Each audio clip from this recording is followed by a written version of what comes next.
What's going on, everybody? How y'all doing? Good morning. Good afternoon. How's everybody going? How's everybody doing?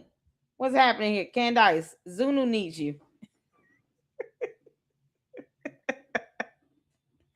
Zulu needs you, Candice. Yeah, if you don't take your ass over there to Scientology and leave everybody else alone.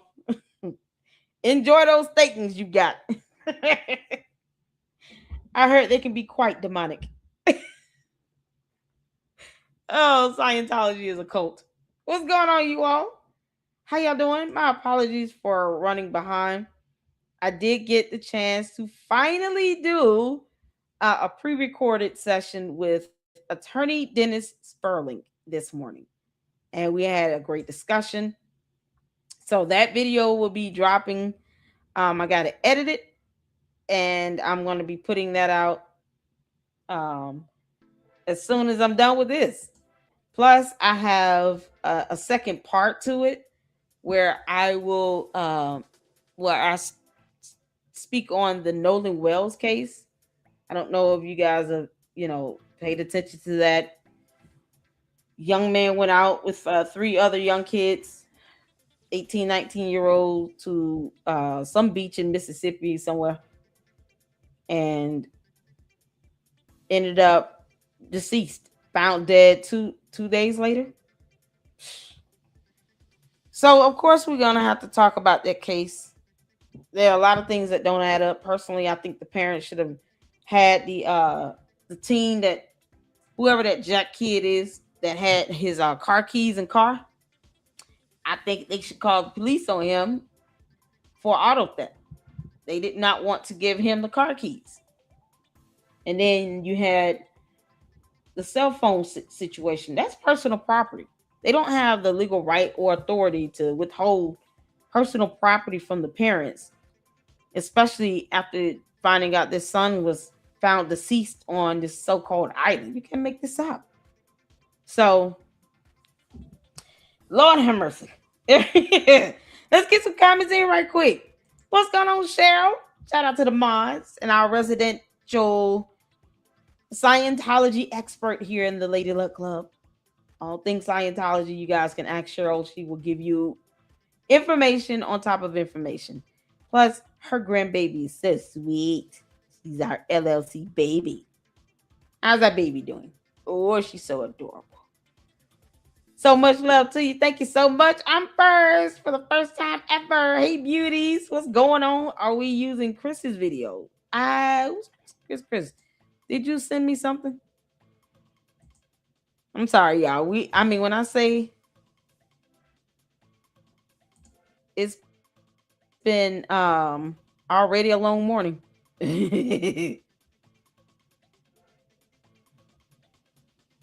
Yeah. Oh my goodness.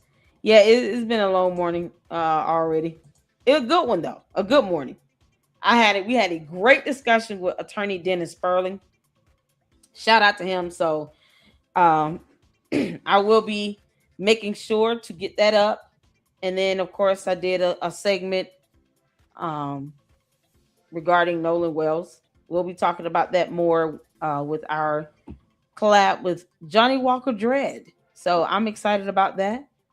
I'm sorry you guys had got behind. And attorney Dennis Sperling is just hilarious. He's hilarious. He's like, I'm sorry for rambling. It's just, I was like, no, you're good.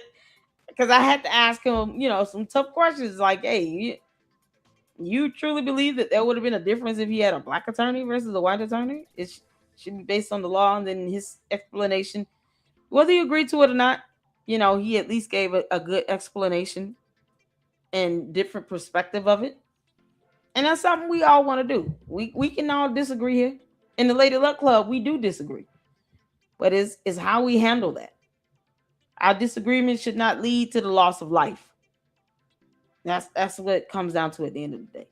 Right? So I appreciate all of y'all. Hit that like button as you come in. Just as my service ends on TV with Pastor Jack praying, your live starts. Shout out to you, Mackenzie. Jim, I'm missing. Am I missing the video? Let me know. And then we have Johnny Walker Dread is going to be with us at 2 p.m. So I am going to make this a quick one. So far, I have a couple videos that I saved. Um, the Disturbing Cult of Scientology, Cal Mikris, and then I joined Scientology to take it down. So someone went in and infiltrated on Pete Z channel. He went in, it was like a 20-minute video. He went in and infiltrated the service.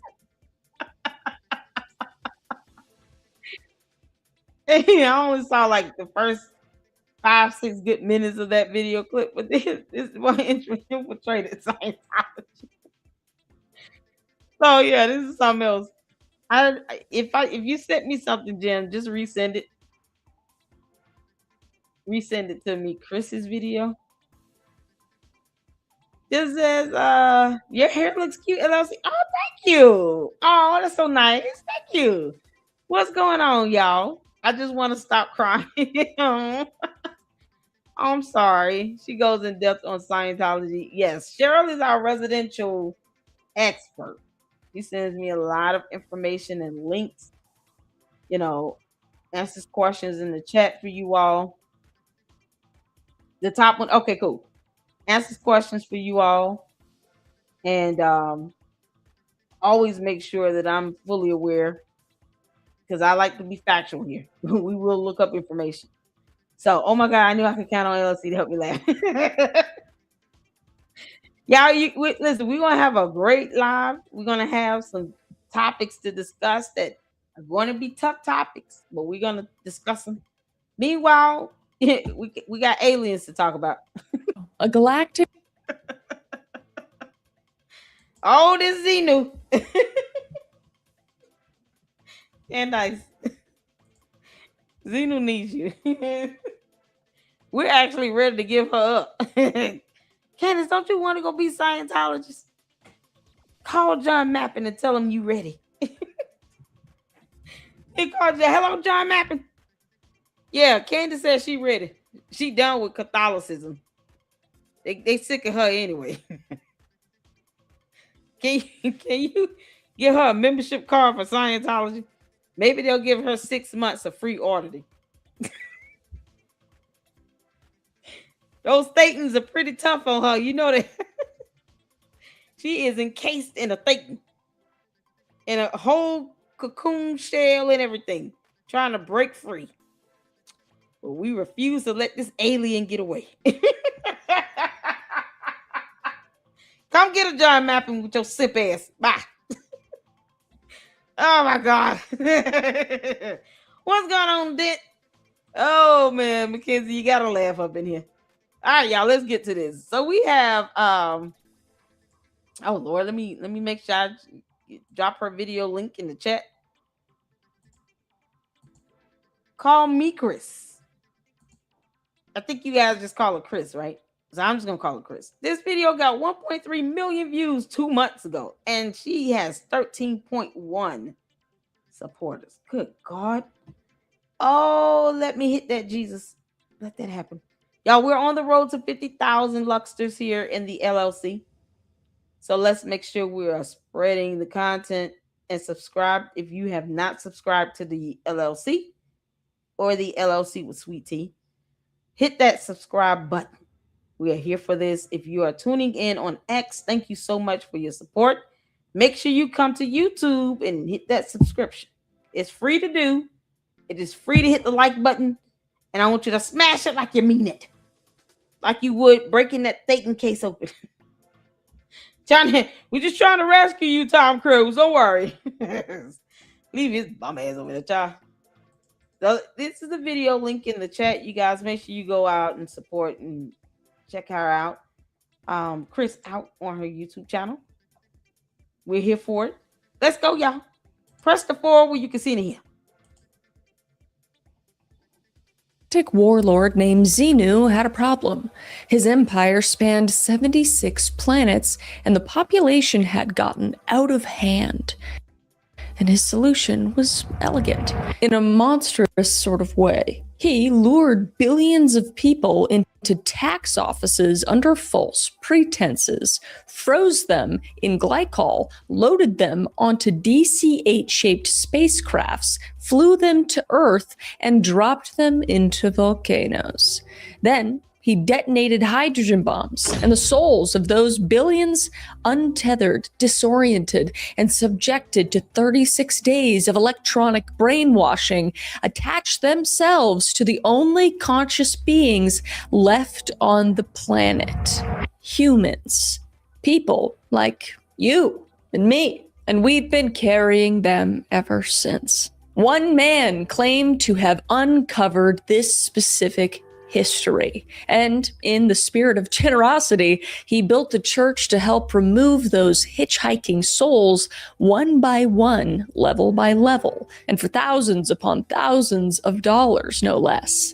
And that church is the Church of Scientology. And to understand how something like that becomes real and becomes powerful and becomes one of the most litigious and controversial organizations in modern history, you have to go back to the beginning. And you have to start with the man who invented it all, L. Ron Hubbard. Crime, conspiracy, cults, serial killers, and murder, all things that I love to consume, and I know you do too, you sick, twisted, beautiful, intellectually minded freak. Today, we are getting into Scientology. You guys wanted me to do this one so bad, and it is so crazy. I mean, if you didn't pick that up from the intro, so this is going to be a wild ride. So without further ado, let's unbuckle our seatbelts, go Mach 5 on the highway, slam on the brakes, and bust through the windshield into this insane cult together.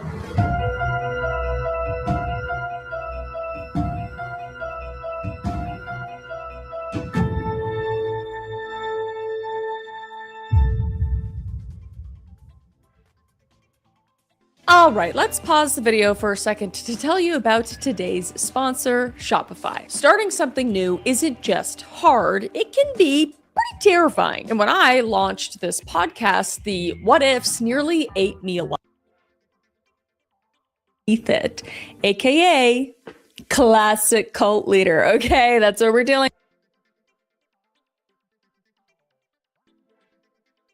anywhere. And his mother, Ladora Mae Waterbury,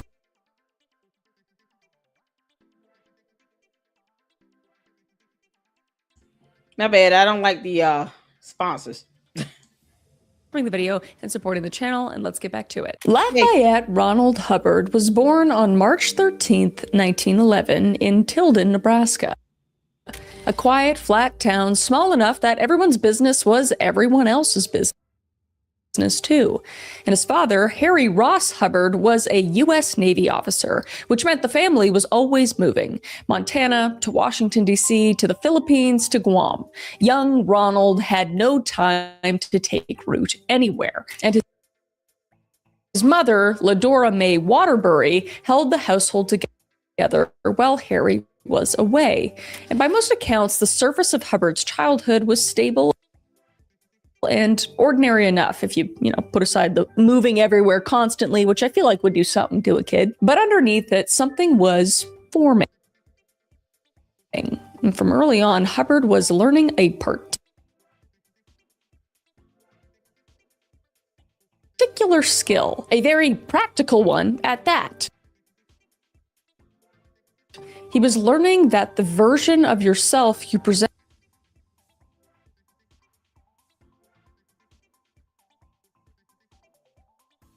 to the world matters more than the truth underneath it, aka classic cult leader. Okay, that's what we're dealing with. We already know. And he was learning how to perform, because people who knew him as a boy described him as creative, energetic, and possessed of a strange, persistent hunger for admiration. And he claimed later in life that he had spent his childhood studying under Native American tribal elders and that he had been initiated into Mongolian shamanism, one of the youngest people ever to achieve it, he claims. And he also claimed to have traveled extensively through Asia, immersing himself in Buddhist philosophy and Far Eastern mysticism. None of it was documented, and the only evidence shows a boy being shuttled. Yeah, is it my internet? It keeps stalling a little bit. You can't make this up. Let me try to refresh it.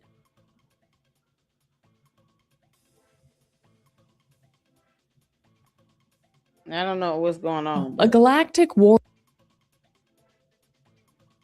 Just like thought he could get away with it. But she received no particular acknowledgement of this in any church biography. And the pattern is worth noting. Let me go back a little bit.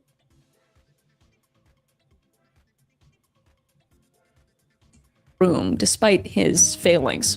And he was verbally fast and entertaining and told stories about himself that were almost always larger than the circumstances warranted.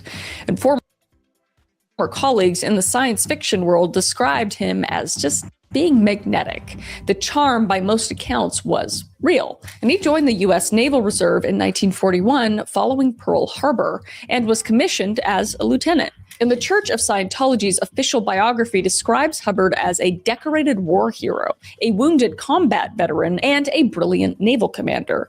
And the U.S. Navy's own records obtained through a Freedom of Information Act request tell a considerably different story, though, which is unsurprising at this point. We're going to keep the same theme here. He's going to say something, and then we're going to find out it's bullshit, basically. And in 4.5 years of service, Hubbard was relieved of command twice. The most famous episode involves May 1943, when Hubbard supposedly attacked a Japanese submarine off the coast of Oregon.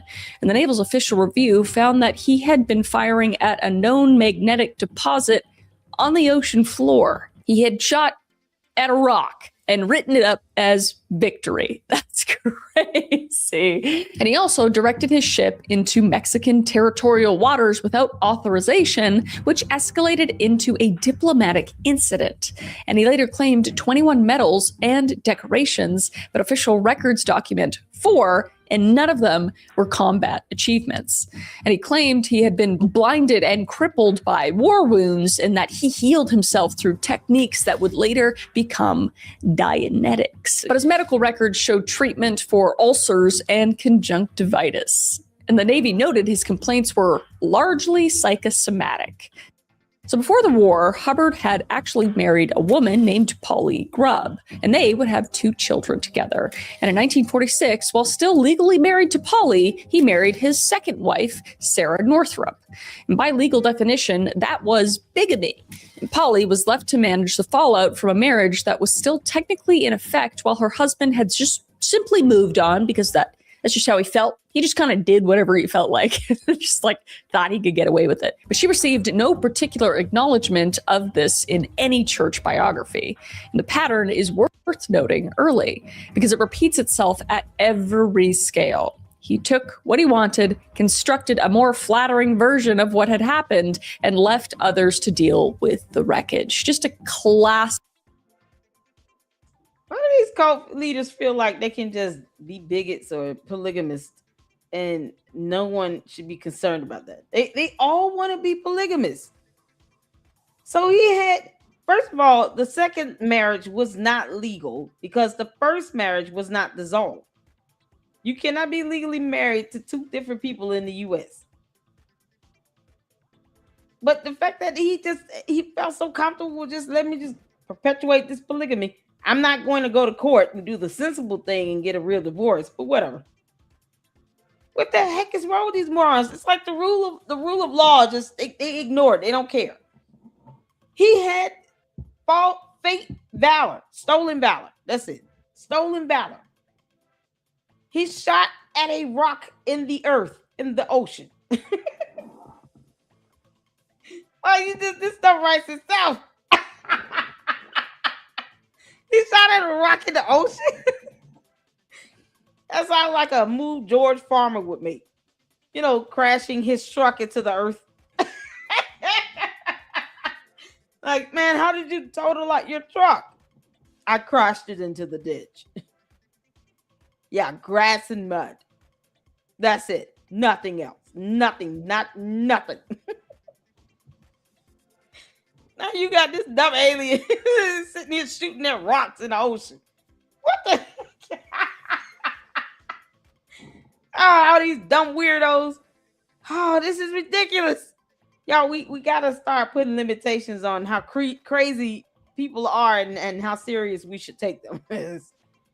You talk about like the classic signs of a cult leader. You always going to have some level of polygamy because they think they can just have multiple people at once.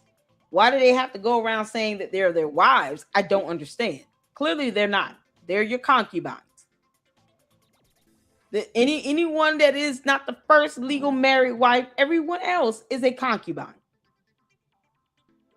I mean, the Bible can use that word. Why can't you? Oh, yeah, that's right. Scientology doesn't believe in God. Got it. Stupid Thetans and Xenu. Classic narcissist. If anything, he's absolutely just a narcissist. Probably a pathological liar too. Yep. I think we can assume. And he did this with women, with money, and with the truth as we see it. And he would do it soon on a much larger scale. So before and between his military years, Hubbard had another career: pulp fiction writer, science fiction, adventure, Westerns. He wrote them all under his own name and a collection of pseudonyms. And the pay was a penny a word. So volume was everything. So he's really, okay, let's just look at this. He's really good at making up stories, really good at lying, really good at fast talking and being really charming. Guys, this is the perfect recipe for our cult leaders stew. And for the craziest lore of any cult ever, I have to give him that. If anything, I will give him that, you know? But I digress. Let's get into it. Because he was remarkably fast at producing hundreds of thousands of words per year. And quality was understandably a casualty of that pace. But the science fiction community knew him, and the more generous among them remembered him as a gifted storyteller. And he was also known for embellishing, as we know, not just in his fiction, but his own life story, which grew with each retelling like a fish that just kept getting bigger and fatter and bigger until they can't swim anymore. And what's worth paying attention to, looking back, is the architecture of his stories. Because in his 1938 story, Slaves of Sleep, characters carry memories from traumatic experiences in previous lives, unable to escape what their past selves set in motion. And the reactive mind of Dianetics, the idea that past trauma drives present suffering, is the same concept with different vocabulary, essentially, as we'll see. And in the old Doc Methuselah series, the central character belongs to a secret brotherhood of near immortal beings with capabilities ordinary humans can never access. And the operating Thetan, Scientology's elite spiritual being at the top of the bridge, is the same character in different clothes, as we will come to see. And in Final Blackout, a singular leader rises through superior knowledge and sheer force of will, commanding total loyalty from his followers. And immortal spirits trapped in physical bodies, past life trauma accumulating across reincarnations, and ancient alien civilizations operating on cosmic timescales. These were just genre conventions. Hubbard was rehearsing the architecture of a belief system he would later sell as revelation. And somewhere in these years, he reportedly made an observation that has been attributed to him by multiple science fiction contemporaries, that the most efficient route to real money was to start a religion. And the exact phrasing has never been nailed down. Some say it was at a convention, some say a bar, and some say to a specific editor, but nobody disputes what he did next. So to understand what comes next, you need to know about a man named Jack Parsons. Born Marvel Whiteside Parsons, he was a self-taught rocket engineer who never finished his degree, and yet became a co-founder of the Jet Propulsion Laboratory. And he pioneered a solid rocket fuel formula foundation to modern aerospace. And he was also a completely devoted practitioner of Thelemic occultism, which is a philosophical and religious system built around the belief that every individual's true will was the supreme law of the universe. And its founding organization, the Ordo Templi, or True will being the supreme law of the whole universe. Yeah, is that similar to Candice, the alien, crash landing on our planet?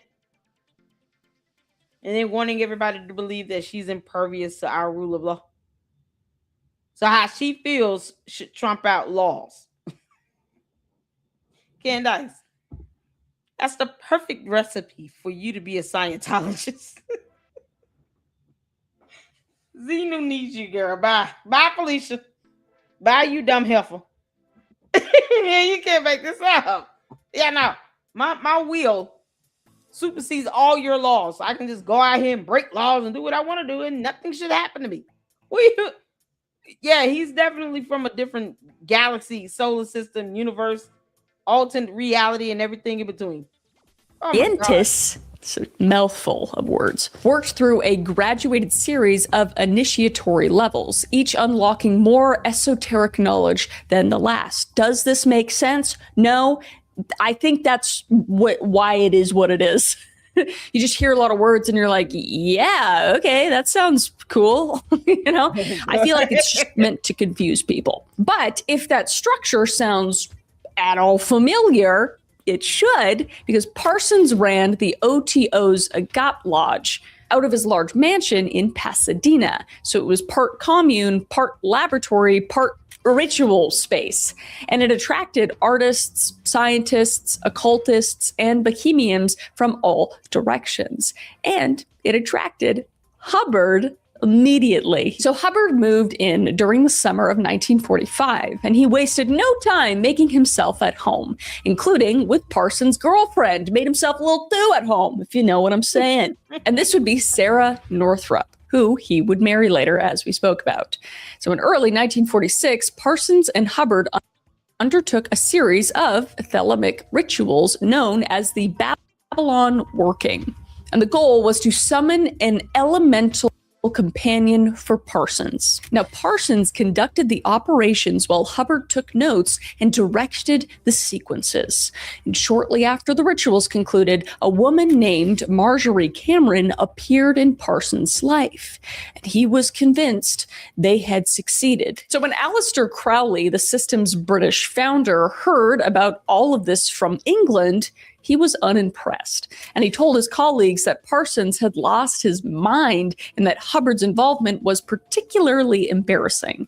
And almost on cue, Hubbard left, taking Sarah Northrup, his yacht now, because he's got a yacht, and a significant portion of Parsons' savings with him. So he stole his girl and his savings and a yacht.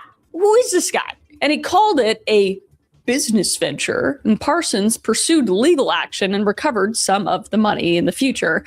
But Jack Parsons died on June 17th, 1952, when an explosion tore through his home in Pasadena. Now, the ruling was accidental, but who knows, you know? But Hubbard didn't leave Pasadena with Parsons' beliefs, because they're Parsons' beliefs, right? And he's a narcissist, so he's got to make up his own shit. He left with an education, essentially.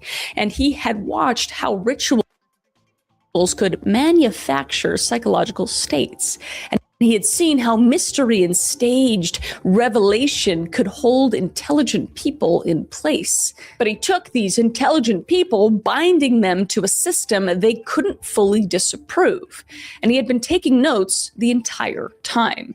And 4 years later, those notes would have a title, a publisher, and of course, a price tag. Dianetics, the modern science of mental health, was published on May 9th, 1950. And within weeks, it was a bestseller. And within months, it was a cultural phenomenon. And within a year, it had sold over 150,000 copies and launched Dianetics clubs across the country. And the book's central claim was that the human mind operates on two separate tracks. The first is the analytical mind, rational, near perfect, a flawless computing system. And the second is the reactive mind, an unconscious storage bank of painful memories called engrams. Now, these engrams, according to Hubbard, were the source of all human suffering, all irrationality, and all psychosomatic illness. And they functioned below conscious awareness, causing fear and compulsion the person couldn't explain. And the solution was a process called auditing, where a trained practitioner would guide a subject through their painful memories, having them re-experience each one repeatedly until the emotional charge dissolved entirely. And when the reactive mind was fully cleared, the person became what Hubbard called a, quote, clear. Sure, dude. Now, a clear, Hubbard promised, would have near perfect memory, enhanced intelligence, and immunity from psychosomatic illness. And Hubbard declared this science, and he gave it a clinical vocabulary, precise procedures, and scientific sounding apparatus to go with it. But there was just one little tiny little problem. It wasn't science. It was just made up. Shocker. Because the regression technique he described had existed for over 50 years in hypnotherapy practice. Because that all probably sounded familiar to you. I've talked about that type of therapy in some deep dives I've done before. It's not new. It's very much already a thing. Except for, enhancing intelligence and, having a perfectly clear mind and not being able to have any sort of psychosomatic illness. That's all bullshit. But the relative therapy part is already something that exists. Because the reactive mind was structurally identical to the unconscious as described by Freudian psychoanalysis. And what he added was just new vocabulary and the promise that ordinary people could apply it to each other without professional training, which is, you just can't do that. And the American Psychological Association and the American Medical Association both reviewed Dianetics, and the claims were untestable. The neuroscience incompatible with what science actually knew about how memory works, and no controlled study existed to support any of it. And the definition of a clear was unfalsifiable almost by design, because he publicly exhibited his first clear in August of 1950 before an audience of scientists and journalists in Los Angeles. And the clear was a young woman named Sonia Bianca, who was unable to recall basic physics formulas she had claimed to have memorized. And the audience was not persuaded. But the book kept selling anyway, because people didn't care really about the science. They just cared about the idea. So by 1952, the original Dianetics Foundation had gone bankrupt. Mismanagement, organizational chaos, and Hubbard's own tendencies had collapsed it. And he even temporarily lost the rights to the Dianetics name. And a bankruptcy court had taken his movement, so he just built a new one, and this time on ground no court could seize.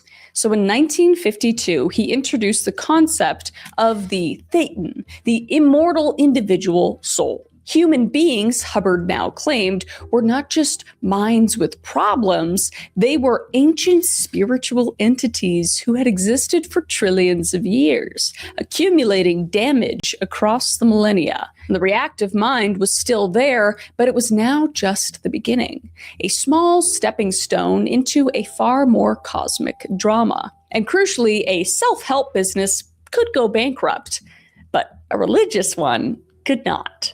Because religious organizations operated under different legal frameworks. Frameworks Hubbard had studied carefully, because these religions got tax exemption, regulatory protection. A church wasn't selling a product that didn't work. It was practicing the freedom of religion. What could go wrong? So every dollar tithed went to the church, not to a product that could be FDA regulated.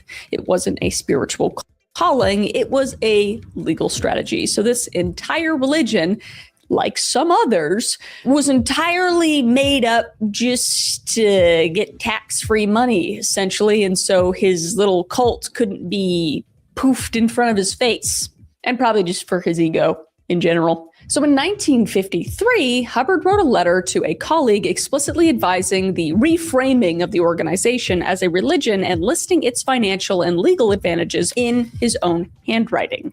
And that letter has been extensively verified. And the Church of Scientology's entire legal identity rests on the argument that it is a sincere religious movement. And Hubbard's own handwritten letter cataloging the tax and legal upside of calling itself a church makes that argument considerably harder to sustain. Kind of sounds like bullshit, honestly. But the Church of Scientology was officially incorporated in Los Angeles in 1954. And here is the architecture of the beliefs, right? So in Scientology, you are not your body and you are not your mind. You are a thetan, an immortal spiritual being who has existed for trillions of years. Sounds pretty cool, doesn't it? It's meant to be. And because of that unimaginable span of time, you have accumulated spiritual damage. Oh no, false memories, diminished capabilities, trauma layered across lifetimes. And Scientology's purpose was to restore you to your original state of total freedom and limitless capability.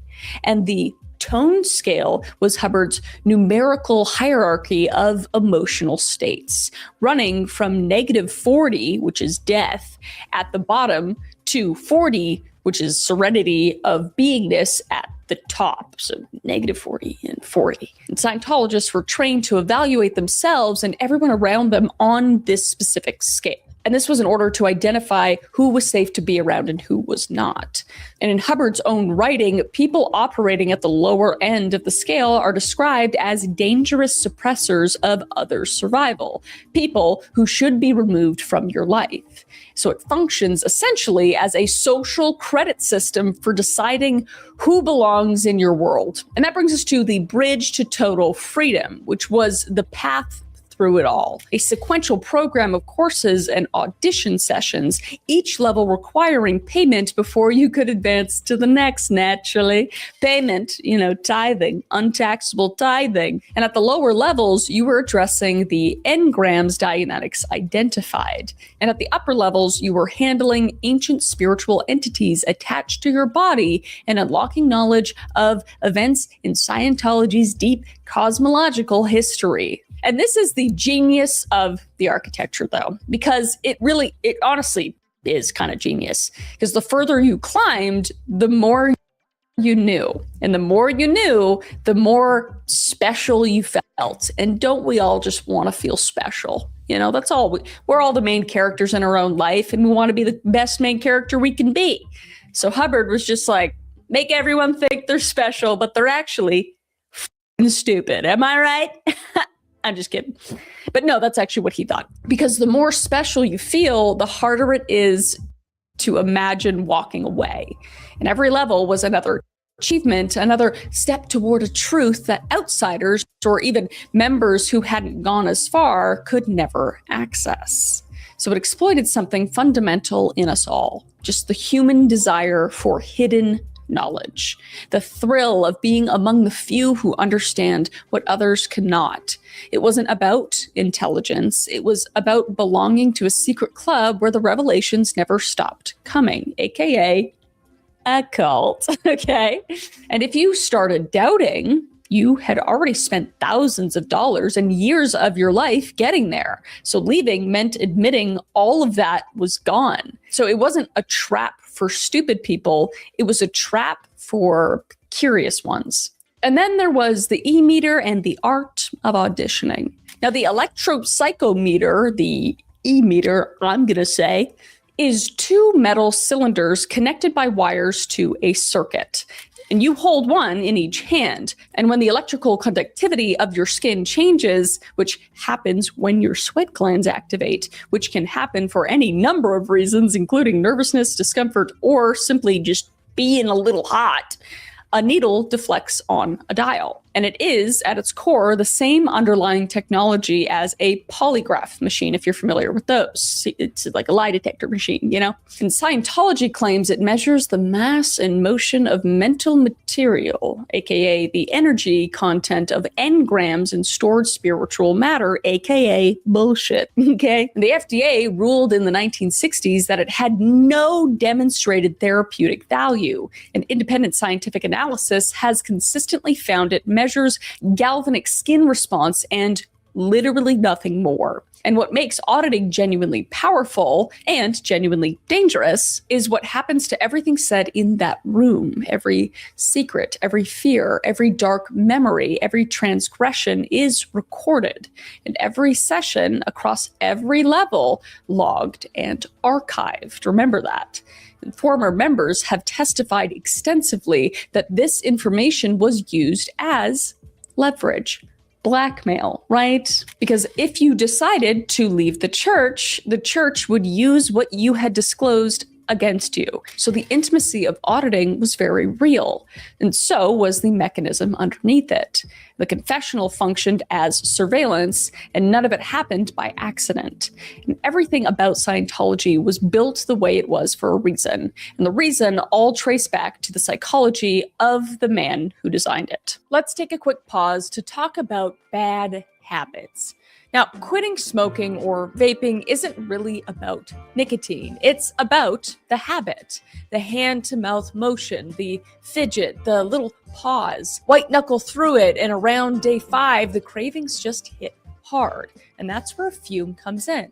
Now, Fume, spelled F-U-M, is a flavored air device. No nicotine, no vapor, and no batteries, just a weighted, twisty, fidget-friendly tool that gives your hands and mouth something better to reach for. I keep mine nearby while I'm digging into the dark stuff we cover on this show, albeit I've never vaped or smoked, but I have a major fidgeting problem, so it's really nice to have, and it helps when I get stressed. And drawing on it with a flavor like crisp mint is genuinely really satisfying. And the flavors are lighter than vaping. Think flavored water versus soda.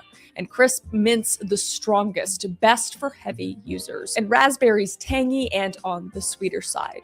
And over 700,000 people have used Fume to take steps toward better habits. So head to tryfume.com, that's TRYFUM.com, and use code CCCM when you grab a journey pack to get a free gift. That's tryfume.com, code CCCM.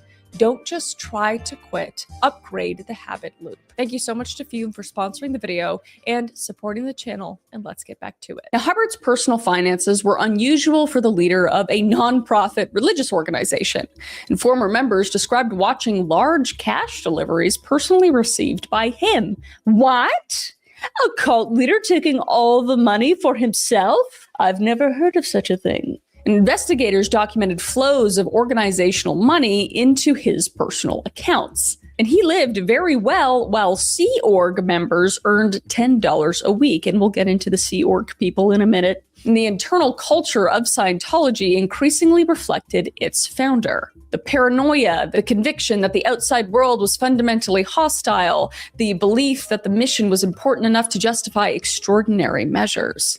And he was not reacting to outside threats. He was just building the response infrastructure before the threats could even materialize. So he was doomsday prepping, essentially. So in October 1967, Hubbard issued a formal policy letter introducing the status of suppressive person, an enemy of the church, a threat to Scientology's survival.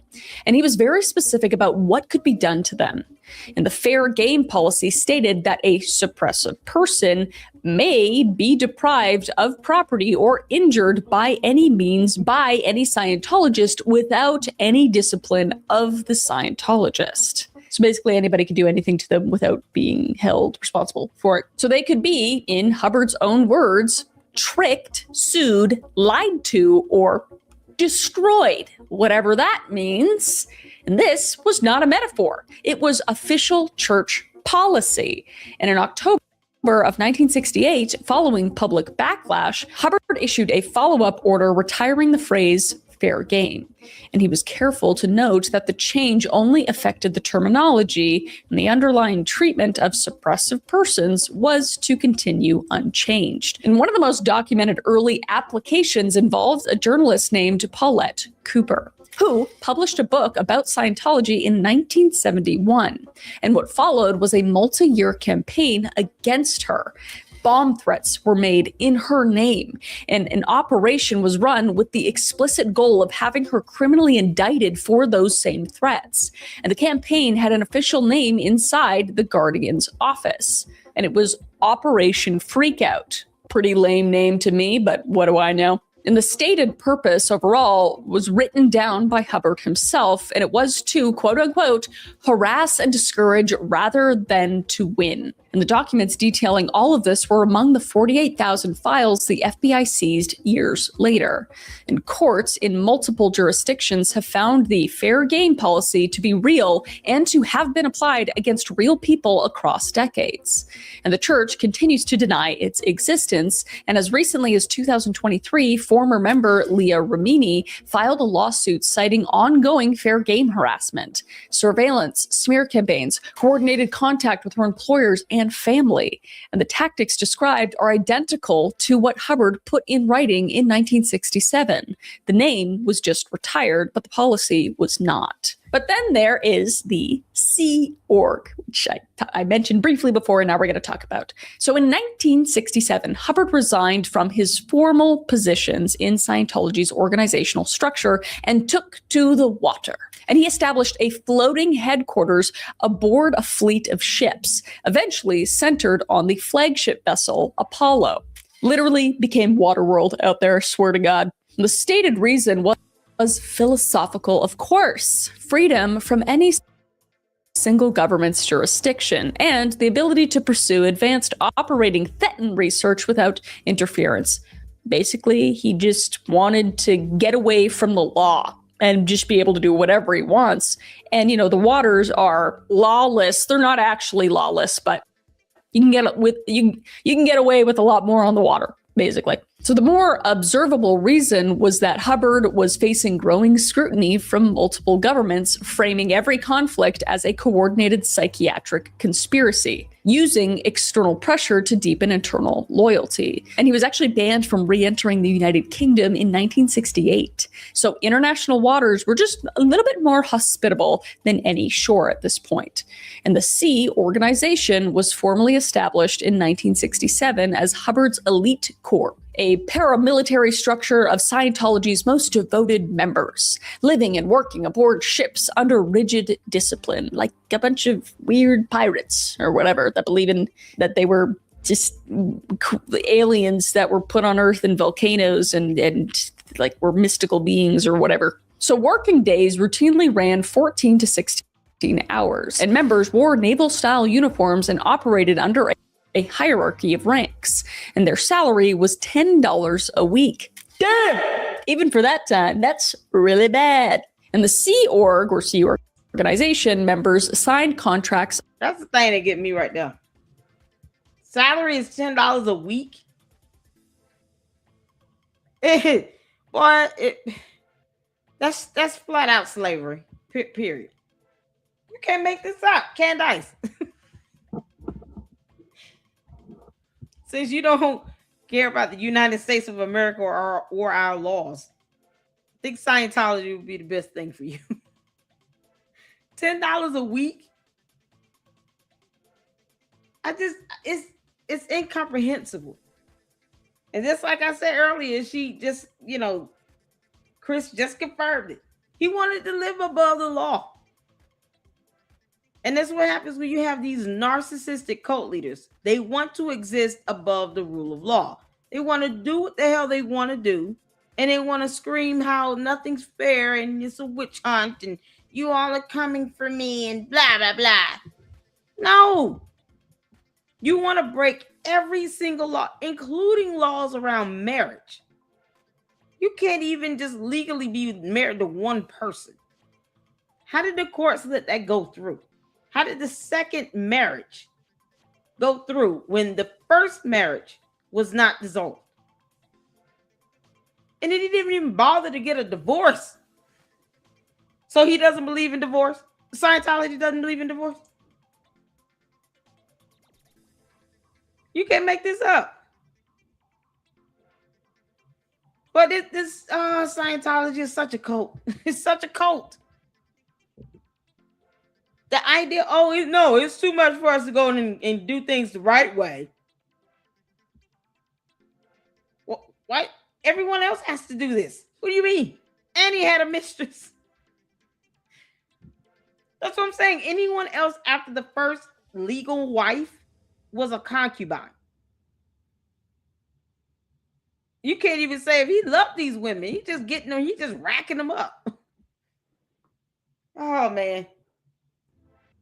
All of this and for what? For him to try to live and exist tax exempt so he can not pay taxes to our U.S. government after he stole valor.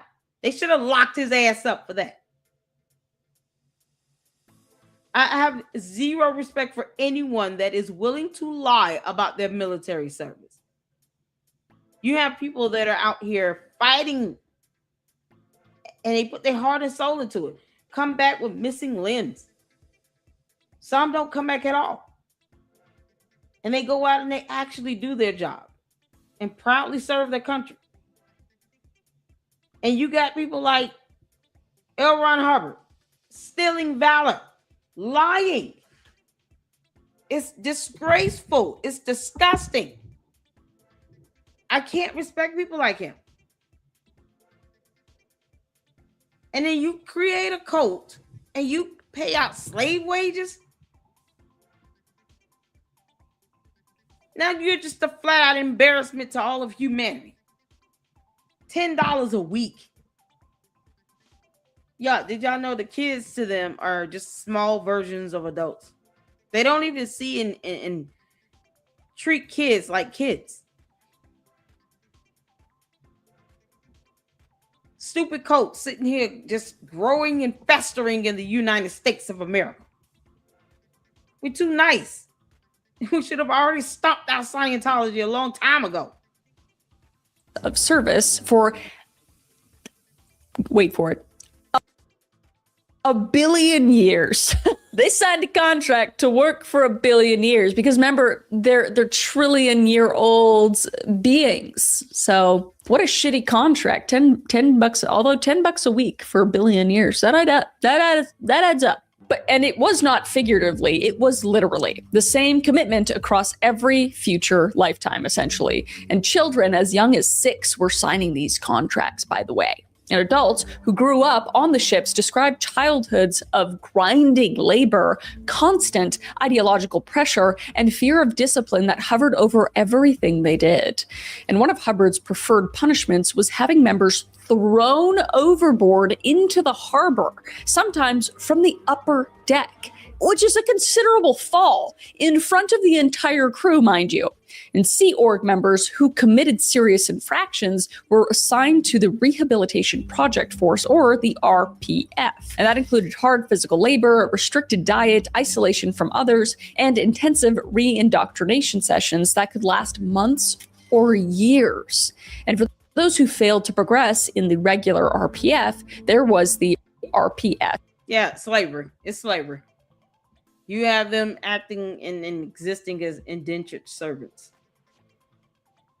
And no one sees anything wrong with this stupid cult.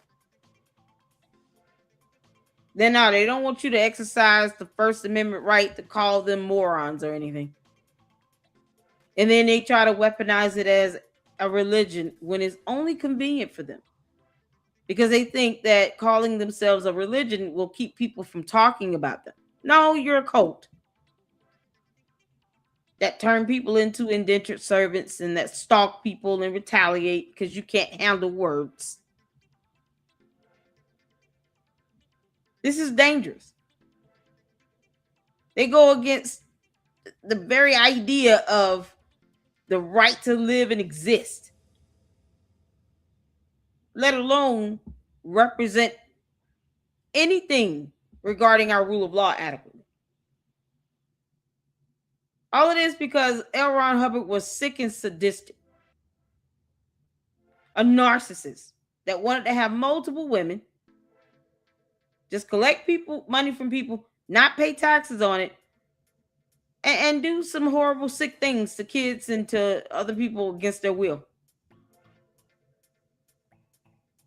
And let's not forget, he lied about his military service. He lied like hell. Oh my God, y'all. To ensure that we stay on time with the next live with Johnny Walker Dread, we're going to do half of this today and the other half on next week, Sunday. Because Chris did a great job with this. I'm enjoying it. I'm trying my best, as you all can see, to make sure I pause and give some commentary and give some thoughts in between. Because if not, oh man, she probably like, Lady Lex stole my whole video. I'm not trying to steal it. But it's good. I'm just sitting here listening to it. I'm watching it. It's like a documentary series, and it's so good. Yeah, they got to sign something for 1 billion years. Can you imagine a 5-year-old signing over 1 billion years of their life?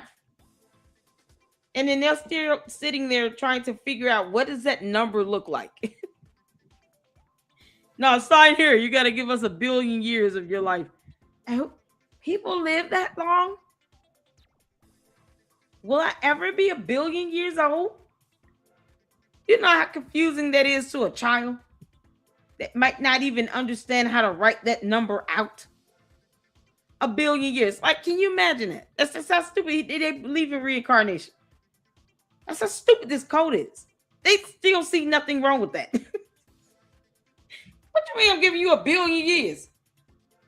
No, at some point, the earth is going to end before I'm done giving you my reincarnated lives. You better go get a cat. Get your behind on. You can't make this up. You can't make this up. 1 billion years. Numbers that a 4 or 5-year-old can't even write out yet. I'm not saying they're not smart enough to know their numbers, but you can imagine how that would mess up the mind of a 4 or 5-year-old child. To think, oh, I'm signing something to give you 1 billion years. And they aren't old enough to make that type of decision. So he's just infringing upon free will. You know, more laws he's violating. You can't make this up. RPF, which was a program within the program, more restrictive and even more isolated. And the siege mentality Hubbard built on those ships did not stay at sea. And when the church would eventually return to land, it came back with a plan. So Operation Snow White was the largest known infiltration of the United States government by a private organization in American history. That is bonkers, okay? Because it wasn't a foreign intelligence service, which you'd expect, not a criminal cartel. It was a church. And beginning in the early 1970s, the Guardian's office inserted operatives into approximately 136 government agencies and organizations across the United States. They got busy on the water and they made a serious plan, okay? Infiltrating the government is insane. And this was organizations in the United States and in 30 other countries, with an estimated force of up to 5,000 people at various points.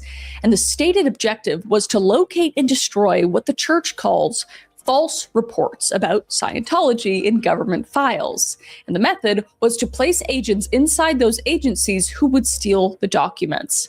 And the operatives obtained legitimate employment inside the IRS and other federal agencies. And they photographed files, removed records, and systematically purged documentation unfavorable to the church. This is crazy. They expunged themselves. And the operation was authorized at the highest levels of the church, including, obviously, by Hubbard and Hubbard's own wife, Mary Sue Hubbard, who served as controller of the Guardian's office. But it began to unravel in 1976 when an operative named Michael Mesner was recognized by a federal employee. And by mid-1977, under pressure and fearing for his safety, he turned himself in to the FBI and became a government witness. So on July 8th, 1977, the government responded, and simultaneous raids on church offices in Los Angeles and Washington, D.C. resulted in the seizure of over 48,000 documents. And by 1979, 11 senior church officials had been convicted, including Mary Sue Hubbard, Hubbard's wife at the time. And she was sentenced to 5 years, but only served 1. And L. Ron Hubbard himself was named as an unindicted co-conspirator, but was never charged. I feel like money was involved in that, but what do I know? But essentially, he was hiding and unreachable. And the church's public response was to characterize the convicted executives as rogue actors who had operated without authorization. And the 48,000 documents suggested otherwise, though. And Hubbard had already made himself impossible to find before any of it started to fall apart. So by the mid-1970s, Hubbard had effectively vanished from visible leadership, communicating through written directives and operating through trusted lieutenants. And legally vulnerable as a named co-conspirator, he refused to surface, though. So they're like, we can't find him. I guess he can get away with it. That's fine. Just a little tisk-tisk, I guess. But from roughly 1979 until his death in 1986, he lived in a series of isolated locations under different names. And his final years were spent primarily in a motorhome at a remote ranch in Creston, California, accompanied by a small handful of trusted staff. And he continued to issue HCOBs, or Hubbard Communications Office Bulletins, formal policy directives that the church treated as scripture, essentially. But his instructions kept arriving by paper, and his photograph was everywhere inside church facilities, not unlike Jesus Christ in Christian churches. And his lectures played constantly, and his physical absence somehow made him feel more authoritative, not less. Because you can't argue with words on a page. But in his absence, power inside the church was steadily consolidating around a young man named David Miscavige, who had positioned himself as Hubbard's gatekeeper, ensuring that Hubbard could only reach his own organization through him. So on January 24th, 1986, L. Ron Hubbard died at the Creston Ranch at the age of 74. And the official cause was a stroke. And the San Luis Obispo County Coroner's toxicology report found Vistaril in his system, which is an anti-anxiety medication and a psychiatric drug. And Scientology members were forbidden from taking psychiatric medication. Looks like he didn't listen to his own rules. Shocker. But his death was not publicly announced for 3 days. And during those days, a small group within the church was managing the transition. And during this time, he was cremated and his ashes were scattered in the sea, of course. And there was no public funeral. And members were told that Hubbard had voluntarily left his body to continue his research in the freer state, and that the highest level operating Thaton had simply chosen to move on. And members who found this explanation incomplete were not given any other options. Control of his estate, the writings, trademarks, and intellectual property of the entire religion was passed to David Miscavige, who had been positioning himself for exactly this moment for 5 years now. And he, at the time, was 25 years old, and he remains the leader of Scientology till today. Now, David Miscavige was born on April 30th, 1960 in Bucks County, Pennsylvania, and he joined the Sea organization at 16, reportedly with his parents' blessing. And his father, Ron Miscavige Sr., was a Scientologist and eventually a Sea Org member himself, so it ran in the family. Basically. And people who knew Miscavige as a young Sea Org member described someone unusually driven, unusually effective, and unusually willing to do whatever was required to advance. And he caught Hubbard's attention and was brought in as a personal assistant pretty soon after he joined. And by 1981, Miscavige had engineered the removal of the Watchdog Committee, the church's nominal governing body in Hubbard's absence, and replaced it with a structure he controlled. And he forced the resignation of Mary Sue Hubbard, Hubbard's own wife, from the Guardian's office. And by the time Hubbard died in 1986, no credible alternative to Miscavige had emerged. And he just became chairman of the board of the Religious Technology Center, the body controlling all Scientology trademarks and copyrights. And multiple former senior executives who worked directly under Miscavige for decades have described a leadership style defined by micromanagement, volcanic rage, and regular physical violence. And the Tampa Bay Times Truth Rundown investigation in 2009 reported that Miscavige routinely struck members of his senior staff, sometimes during meetings, as an ordinary feature of life at the church's international headquarters. And former Inspector General Marty Rathbun, former international spokesman Mike Rinder, and others from Miscavige's direct inner circle provided consistent accounts to multiple journalists and in multiple legal proceedings. And the church called every single one of them a disgruntled apostate motivated by vengeance. And there was a great many disgruntled apostates with remarkably similar stories, though. Miscavige's own father, Ron Miscavige Sr., published a memoir in 2016 titled Ruthless, and he described the church spending approximately $10,000 per week to surveil him after he left.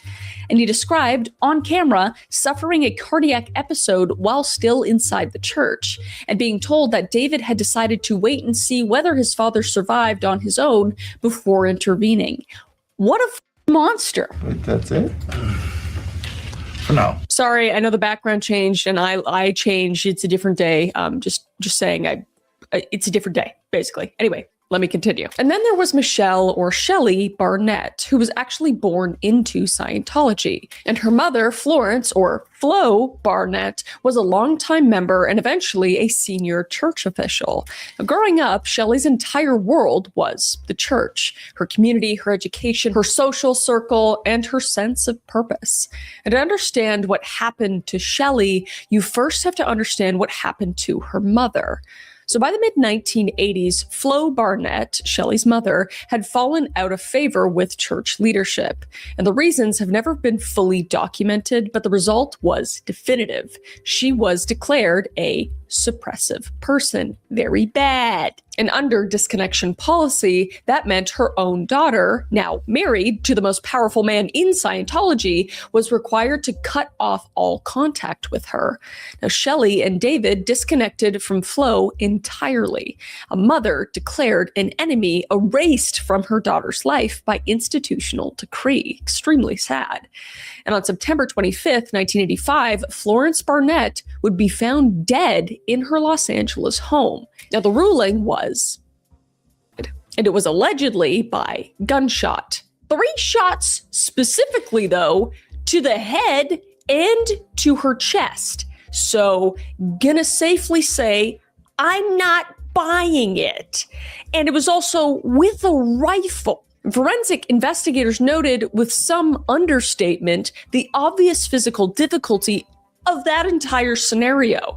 And the ruling was not challenged for whatever reason, and it was just quietly filed away. And Shelley had been cut off from her mother before she died. That's what these narcissists try to do in these cults. They want to alienate you from your family. You know darn well, physiologically speaking, you cannot take a rifle of any sort and shoot yourself 4 times, 3 in the head, 1 in the chest. After the first GSW to the head, you're done. All that brain activity comes to a stop. How in the world? Yeah, I didn't get it the first time. I'm do it 2 more times. What do you mean? That's not how that works.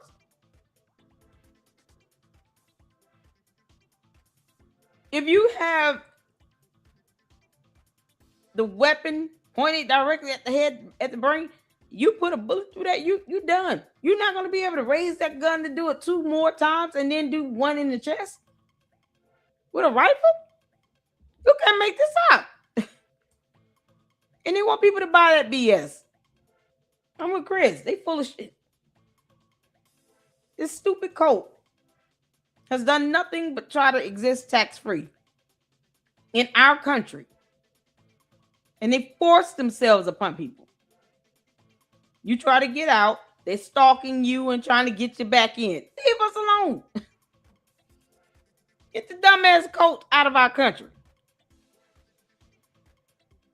Y'all, we talk about these cults and these cult of personalities because in this day and age with technology, it is so easy to get sucked up into something. And when you isolate yourself from independent thought, just like how the goal of a cult leader is to isolate the cult members from their family that are telling them, especially when their family is able to tell them that you're in a cult. Yeah, no, Jonestown, people sound, nah, that's a cult. That's one of the reasons why Jim Jones left the entirety of the United States. Because his narcissistic evil ass didn't want his people to leave. And look what happened when a member of Congress flies out to try to get people home who want to go home. After Jim Jones said, if you want to leave, I'm not stopping you. I'm just going to make you drink this juice.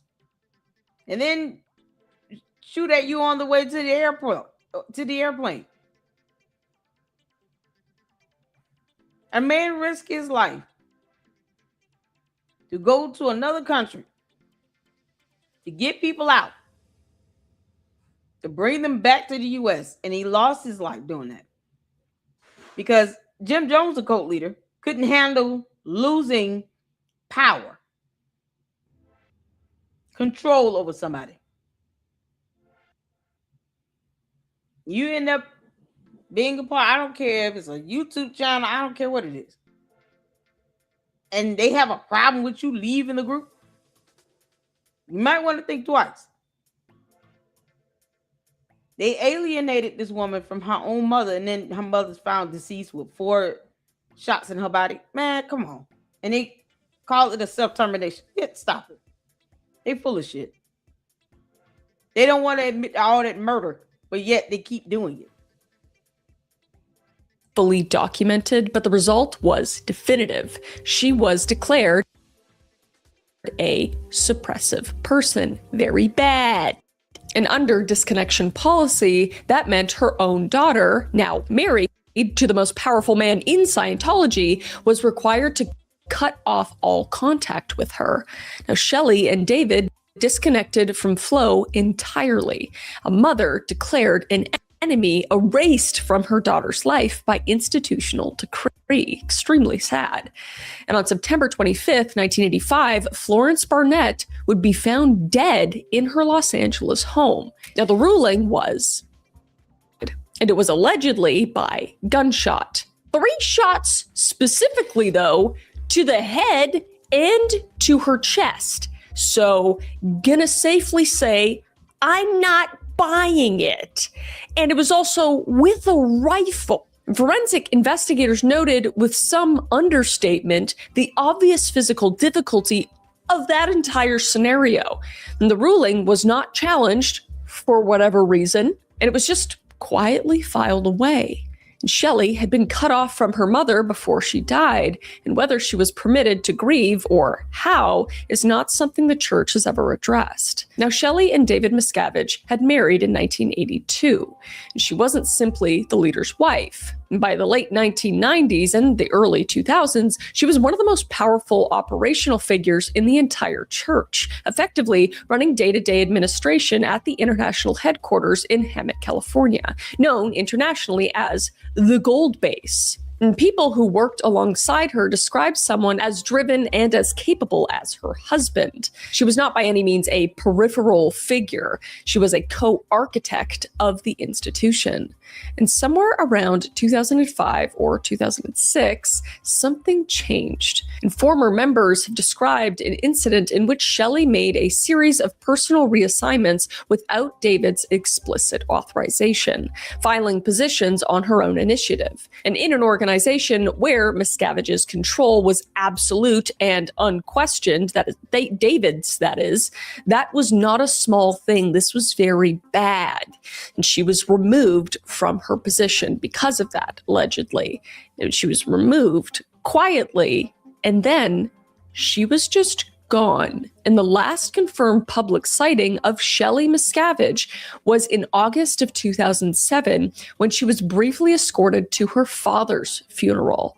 And she has not appeared publicly since. And she is not seen at church events, and she does not give interviews. And she does not appear in photographs either. And former senior members who worked at the highest levels of the church for decades say they don't even know where she is. And in 2013, actress and former member Leah Remini filed a missing persons report with the Los Angeles Police Department, citing genuine concern for Shelley's well-being. And the LAPD conducted a welfare check and issued a terse statement. Shelley Miscavige had been located and was not a missing person. And no other details were provided, though, no photograph and no public statement from Shelley herself, and no independent verification of any kind. But the church's position is that she is alive and well and engaged in church work of her own choosing.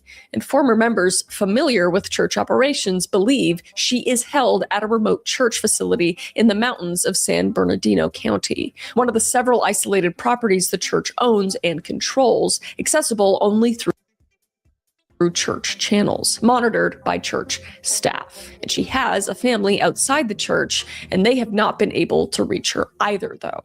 And there have been no letters, no calls, and no contact that anyone outside the organization has been able to independently confirm. So Shelley Miscavige is, depending on whom you ask, either a dedicated senior church official living exactly as she chooses, or, which I'm leaning more to, a woman who has not been seen by anyone outside Scientology's control in nearly 2 decades, whose disappearance has never been fully accounted for, and whose family has no way of knowing if she is okay. And this theory also poses that she might just not even be alive. We don't know, and I don't think we ever will know, and that is horrifying, especially given what happened to her mother, which is complete BS. Someone killed her. Maybe. Right. I have to say maybe, because I don't know for sure. I'm going to agree with the coroner on that. It's not physiologically possible. Get yourself with a rifle 3 times in the head, 3 times in the chest, or once in the chest. That's not physiologically possible. And the fact that she had been distanced from her own mother because this dumbass cult didn't even want her to see her own mother speaks volumes. No one owes them anything. See, this is the thing. You got people that are more apt and willing to believe a dumb cult that believe in Thetans that came out volcanoes than the rule of law. No one should just be taking the authorities' word for that with, oh, she's alive and well, we found her. Where? Usually when you find somebody, you're wearing your body cam and you can show us video footage. You can show a photo. Even if you say we identify her at an undisclosed location, if we don't know what the location is, at least show a photo. You don't have to say where she at. Take a photo of her outside in the grass. That way no one can truly guess. Turn the tracker off the photo. Like, this is crazy. We have no evidence that this woman is alive. I don't know about you all, but I'm a realist. It's been over 20 years. No one knows she's alive. I would not put it past this dumbass cult leader that very well seems like could have had her mother taken out. To take her out either. He's a cult leader. They don't care about nobody. They care only about themselves and what they want, and that's it. His punk ass can't even stand on that. It's crazy. You know, but 3 shots to the head and chest. Are you kidding me? With a rifle? Are you kidding me? But the church confirms Shelley is alive and she has not appeared anywhere to confirm it herself. So do with that what you will. But that brings us to the IRS war and the tax exemption. Okay, that's what we're gonna pause it right here. Because we got our live stream coming up with Johnny Walker Dread at 2. And I need to reboot my laptop again because, as you all can see, it's something skipping with this video. I can't toggle between the tabs when I'm playing a video. I don't know why. But we will have Scientology Sunday next week and finish this up. This has been very insightful. And she is going over the entire premise history of Scientology with this dumb cult. You need to know about the cult to be able to beat the cult. Right now, it seems like the best way to get them is to make their asses pay taxes. You start taxing them and maybe they will get the hell on. It's sad that the U.S. government has not figured that out. No, tax their asses. You know, whatever information they think they have, now we'll just put that out ourselves. Get the hell on, get out of our country. Whatever you think you have, we'll release it. Don't worry. We just want you all to be taxed or be gone. You want to live and exist in this country and not pay taxes? The hell? We all know it's not a religious organization. It's a cult. It's a cult.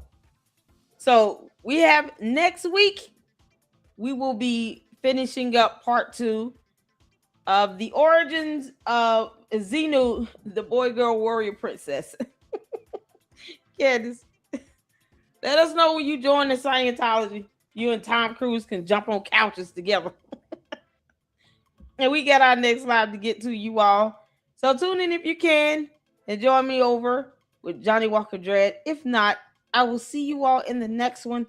Thank you all so much. Hit that like button and hype these videos up so we can get the views up on this. This girl's got over what? 1.3 million views 2 months ago. So we could get it up.